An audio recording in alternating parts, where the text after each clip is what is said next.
깊은 한숨을 내쉬는 그런 사람들이 있을 수 있겠죠. 여러분, 이 두 그룹에서 두 가지 상황 속에서 어떤 편을 여러분들이 택하시겠습니까? 우리 가운데 많은 사람들이 안전한 플레이만을 위주로 자라온 사람들이 있어요. 학교에 가서 운동하면 너 안전해야 돼. 물론 다치고 돌아오면 부모님이 걱정이 되고, 무릎 깨지면은 우리 본인 자신도 아프고, 모든 나머지 활동이 어려워지고 있는 것은 사실입니다. 조심성 있게 사는 것은 좋지만은 운동선수가 너무 이지하게, 너무 세이프 안전만 위주로 플레이하면 절대 박성 선수 같은 것이 안 나와요. 최경주 씨가 최경주가 된 것은요, 그 사람이 언젠가 간증했어요. 뭐라 그럽니까? 골프채를 너무 오래 붙잡고 놓쳐라. 이게 손이 꼬부라져서 펴지지 않을 정도로, 손이 꼬부러 주먹 쥐은 것이 펴지지 않을 정도로 가만히 섰다는, 이 생명을, 목숨을 걸고 아주 필사적으로 노력을 했다, 그 말인 것은. 여러분, 우리 가운데 많은 사람들이 안전만을, 또 조심성만을 유지하게 되면요, 절대 우리는 전진을 못해. 배가 흔들리면 안 돼. 안 되면, 아니, 배가 바다 위에 떠 있을 때는 흔들리면서 빨리빨리 나가는 것이지, 어떻게 흔들리지도 아니하고 배가 항진을 할 수가 있겠느냐, 그런 얘기죠. 만일 예수님께서 오늘과 같은 이 시대에 우리와 함께 살고 계시다고 한다면, 우리 하나님께서, 예수님께서 내가 바라는 기독교는 이것인데 하면서 이것이 바뀌어져야 되겠다고 말씀을 하신다고 한다면 무슨 말씀을 제일 먼저 할 것인가?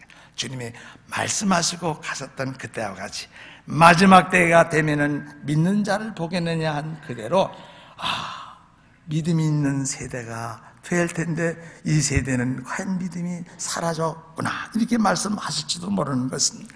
믿음이 없는 이 세대에 왔으면서 우리에게 탄식하며 나의 사람들이, 나의 백성들이 정말로 믿음만 갖는다면 고생한 것 같아도 드디어 성공하고 그렇게 애를 쓰지 아니하고도 잘 살 수 있을 텐데, 믿음이 세상에 my people, 내 백성들에게 정말로 믿음이 필요하구나, 이렇게 말하실 것입니다. 어떤 사람이 책을 읽어요. 소설을 읽는데 여러 가지 책 읽는 방법이 여러 가지더라고요. 제가 고등학교 때 국어 선생님이 말씀한 게 생각이 나더라고요. 무슨 책을 잡든지 서문을 읽지 않고 책을 다음 페이지로 1장서부터 읽지 말아라. 근데 서문을 반드시 읽어라. 국어 선생님이, 좋은 선생님이 그걸 가르쳐주니 지금도 기억이 나요. 그렇겠죠. 근데 서문을 읽고 2장 3장 나올 그 목 잡을 것도 쫙 마지막 페이지가 300페이지인지 100페이지인지 그냥 스트레이트로 읽어 독파하는 사람이 있는가 하게 되면, 또 어떤 사람은요, 서문을 읽지 않아요. 서문을 읽지 않냐고 어디부터 읽는가 하게 되면 맨 뒷페이지로 가서 2페이지 3페이지 전 그 뒷페이지서부터 읽는 사람도 있답니다. 왜 그런 방법으로 책을 읽느냐고 한 여성에게 물었더니, 나는 해피엔딩을 좋아하지 배드엔딩은 싫어해. 그러므로 나는 정말로 이 배드엔딩을 위해서 정말로 시간을 보낼 필요가 없다고 난 생각을 하고 있기 때문이야, 이런 얘기를 하더라는, 사람들이 그 여인과 제 행복을 보장받고 싶어 한다는 그것을 단적으로 말해주고 있는 것입니다. 어떤 이는 새 것을 시도하거나 시작하기 전에 해피엔딩, 석세스풀 엔딩의 보장을 받기를 바라고 있습니다. 무슨 시작을 하도 이건 반드시 성공하지 않으면 안 해. 어떤 보장을 받고 나서 사업을 시작한다는 게, 보장을 받고 공부를 시작한다, 그런 얘기가 될 수가 있습니다. 근데 한 가지 우리들이 살면서 중요한 문제 하나는요, 중요한 것은 사람들이 하나님을 신뢰하기도 전에 그들의 눈으로 무엇인가 꼭 봐야만 무엇을 하겠다는 거예요. 인생을 살아보지도 않고 성공을 미리 갖다 줘야만 나는 그 길을 가겠다, 이런 사람들이 더 있을 수가 있는 것입니다. 여러분, 하나님을 신뢰하기 전에 인간의 눈으로 먼저 난 봐야만 뭘 하겠다고 하는 이런 주장이 강력한 분들께서는요, 그런 사람들은 크리스찬으로서 능력 있는 삶을 한 번도 살아볼 수는 없을 것입니다. 하나님에 관한 모든 것과 기독교에 입각한 모든 것은요, 믿음으로 경험이 될 수 있는 것이지 책 많이 봐서 되는 게 아니고 사람 많이 만나서 되는 것이 아니라고 하는 사실이죠.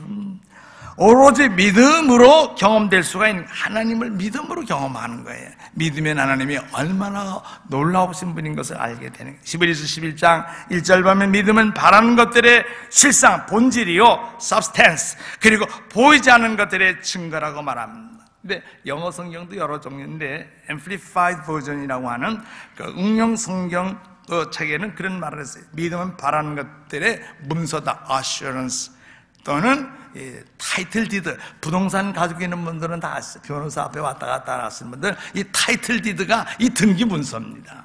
이 타이틀 디드라고 이렇게 얘기를 했어요. 여러분, 이 믿음이라고 하는 것은 이 부동산 문서와 같다는 거예요. 부동산 문서만 딱 받아도요, 거래상에 돈 치르고 다 받고 받으면요, 부동산 거래, 부동산 거래 속에서 그 타이틀 디드 증서만, 등기 문서만 확실히 받아놓으면요, 그 집 가보지 않아도 말하는 그대로 가 있는 거예요. 위치가 있고, 거기에 다, 몇 스퀘어 피트고, 뭐, 몇 층짜리고 다 있는 것이라 그 말인 것입니다. 그래서 사실상 이 영어 성경 Amplified 버전에는요, 믿음이라는 것은 하나의 부동산 문서라는 거예요. 부동산 문서라 그 말인 것은. 믿음은 볼 수 없는 것을 믿는 거예요, 사실상. 볼 수 있는 거 믿는 거 다 잘 알지. 착한 사람이라고 하는 거 다 알지. 나쁜 사람 보고는 다 나쁜 사람인 줄 알 수 있는 것이죠. 이해가 되지 않을지라도 신뢰하는 것이고, 결과와 끝이 어떻게 될는지 확실하지 않아도 하나님이 말씀하신 것이라면 그냥 trust in God 하는 것입니다. 믿음은 아직 우리 감각적으로 나타나지 않은 것을 사실로 보는 거예요. factual, factual, 사건으로 사실로 인정하는 것이 믿음인 것입니다. 그러나 내가 나의 아들이다 하나님 말씀하면 나는 그 사실로 믿어야 되는 거예요. 하나님 아직 눈에 안 보였고 보인 적도 없어요. 예수님도 못 보고 성령이 누군지 몰라도 하나님 말씀이 그렇게 말씀하는 것들을 믿어보는 겁니다. 어떤 면에서 믿음은 그래서 모험이라는 게, 믿음을 가진 사람은 모험을 하게 돼요. 만일 우리가 어떤 모험도 하지 않기로 작정한다면 그 사람은 50년을 앞으로 더 살고 신앙생활을 한다 하더라도 그 사람은 정말 한 번도 믿음으로 살아보는 경험을 갖지 못할 것이 확실한 것입니다.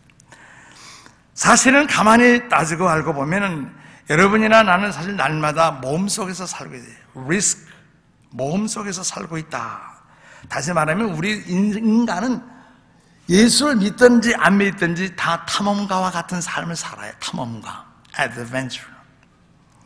일어나서 여러분들이 일을 준비하고 있습니다. 직장에 나가기 위해서. 집에서 차를 끓여 잡든지 토스트를 먹든지 빈속으로 나가시든지 하여튼 여러분 그라지에 나가서 문을 열고 이제 자동차에 키를 꺼내서 올라타고 시동을 딱 끌고 편집발을 바꾸면서 스타트하게 된 그 순간부터 우리는 사실 리스크가 따르지 않아요? 그 리스크가 모험이라 그 말인 것이죠.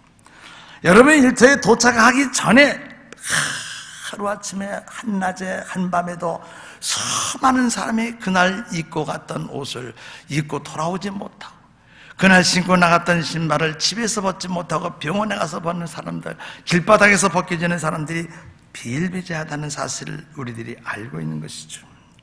나는 20년 무사고 나는 40년 무사고 운전자라 할지라도 웬 엉뚱한 친구가 옆에서 들이받는 데는 당할 길이 없어요.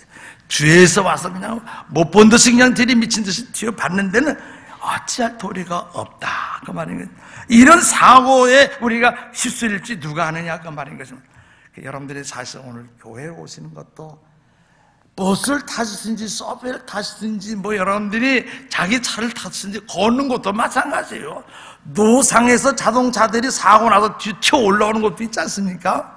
어쩔 수가 없어. 걸어도 타도 우리는 사실 다 이 모험 속에서 위험 속에서 산다고 하는 것을 우리가 알게 되는 것이죠. 여러분이나 저는 사실 모험 속에서 지금 여기까지 오신 것이 사실이에요. 모험하면서 우리는 어쩔 수 없이 살아야 돼. 이것저것 다 따지고 뭐하다 하면요, 우리는 집 안에 앉아있어도 집 안에 앉아도 언제 집이 또 무너질지 모르지, 지진 또 왜. 나갔을 때 지진 나면 살기로 할 텐데 지진 날까봐 그냥 집 안에 있다고 하다가 그거 오히려 앉아있는 것이 죽을 수도 있는 것입니다. 점심시간이 됩니다. 드라이브스루 또 자동차를 몰고 가는데 맥도날드 하우스나 또는 티몰턴이나 뭐 하비스 뭐 이런 것들이 많이 있잖아요. 그래 가면 뭐 얼마 오다 한 대로 여러분들이 돈을 달는 대로 주면요 창문 열어놓고 테이크아웃 하는 거예요. 스낵푸드를 좀 받습니다. 근데 여러분 그 차 안에서 어디 가서 가면서 먹을 수도 있고 어디에 주차하고서 먹을 수 있고 여러분 오피스에 들어가서 잡술 수도 있는 것이 자유롭게 할 수가 있는 게 아닙니까? 근데 그 자체도 사실 모험이라는 거예요. 왜냐하면 고기를 만들고 팩을 하고 쿡을 할 때 그 동안에 무슨 사건이 있는지 어떻게 우리가 알 수 있겠느냐는 모르잖아요. You don't know, I don't know. 뭐 다 모르는 거예요. 대장균이 얼마나 섞여 있을지 그 한 끼 먹은 것이 내 일석에 치명적인 음식이 될지 누가 알지 모르는 거예요. 얼마 전에 한국에서 몇 달 됐어요? 한 달 보냈나? 한국에서 뭐 현장에서 두 사람이 뭐 라면을 끓여 먹고 저 이상하다 조사해 보니까 그 사무실 그 안에 뭐 부동액이 겨울이나 있는데 부동액이 맑아지 파라일 텐데 어때 하얗나 보지. 그게 냉수인 줄 알고 그걸 라면 끓여 먹는데 써먹고 그걸 끓여 먹고 두 사람이 죽었다. 그런 얘기가 있었어요.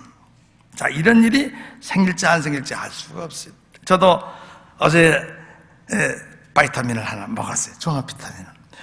영양제 속에 무엇이 들어있는지 전혀 모르면서 가끔 먹어도 뭐 비타민 A, 미네랄 아주 저기 있어요. A, B, C, D 이런 것들이 다 있어서 모르면서도 이런 게 있구나 하면서 먹는데 사실 바이타민을 만든 사람들이 정직하고 그리고 나 이상으로 많은 지식과 경력과 지능이 있다는 것을 알고 나는 그냥 믿어서 먹기는 합니다. 그러나 사실 그렇지 않을 수도 있는 것이 이 세상 아니에요. 좋은 약이라고 먹었는데 약사가 잘못 처방한 거예요. 의사들이 그 약사를 간호사를 통해서 주었는데 그 약이 다른 병실로 갈 건데 내게 오면 내 병실로 들어온 거예요. 그걸 먹고 사고가 날 수가 있는 것이 이 카나다에도 그런 일이 있다고 합니다. 그래서 약을 사 먹고 식당에서 음식을 먹는 그 하나하나도 다 모험이에요. 다 모험이라는 것이죠. 이런 면에서나 저런 면에서 모험을 하고 우리는 있는 자들이라고 하는 사실을 우리가 인정한다 할 때 그게 잘못된 말이 아닌 것 같아요. 인간은 모험을 하면서 살게 돼 있습니다. 오늘 본문이요, 이 굉장한 스토리예요. 사실상 잘 음미해 보면 굉장한 스토리인데 여러분께서 많은 그림을 보셨을 거예요. 백화대 보면 우리 박효민 장로님이 왼손으로 그 성화를 그려놓은 게 있어요. 잘 보십시오. 근데 이 베드로가 물에 빠지는 순간에 주님이 곁에서 손을 내밀어 그를 건지려고 하는 그 좋은 그 그림을 여러분들이 성경책 어디에도 볼 수 있고 무슨 여러 가지 어느 집에 가도 보고 전람회 가봐도 그런 그림을 보셨을 것입니다. 근데 그런 그림을 여러분들이 보시고 예수님이 이 어려운 처지에 있는 베드로를 좀 구원하시려고 하는구나 그런 상상을 하시겠죠. 그러나 우리는 그 그림을 다시 그려야만 한다고 한번 생각을 해보자고. 다시 그려야 한다. 왜 그려야 될까? 어떻게 그리면 될까? 몸으로 배에서 용감히 뛰어내렸던 베드로와 배에 그냥 머물러 있던 겁쟁이 11사람들이 있었어요. 그 사람들의 한 그룹들이 거기에도 한 포의 그림에 포함을 시켜야 되지 않겠느냐 하는 생각을 해보는 것입니다. 두 그룹을 그리자는 게 예수님과 베드로 한 그룹만 말고 아직 안전을 추구하고 편안을 추구하던 그 11명의 제자들의 모습도 그 그림에 좀 넣어야 되지 않겠느냐 생각을 해보는 것이죠. 배 안에 있는 사람들은요, 배라고 사람의 배가 아니에요. 보트 안에 있는 사람들은 그들의 삶 속에서 하나님이 그들을 위해 많은 일을 해줄 필요가 없는 사람들이에요. 하나님이 아무리 도움을 주려고 하더라도 11사람에게는 하나님의 도움이 전혀 필요로 하지 않은 사람들이에요. 왜? 그 사람들은 세상 자연 원리로 원칙으로 살아가는 사람들이기 때문이라는 것이었습니다. 베드로가 배에서 펄쩍 뛰어내려서 물 위에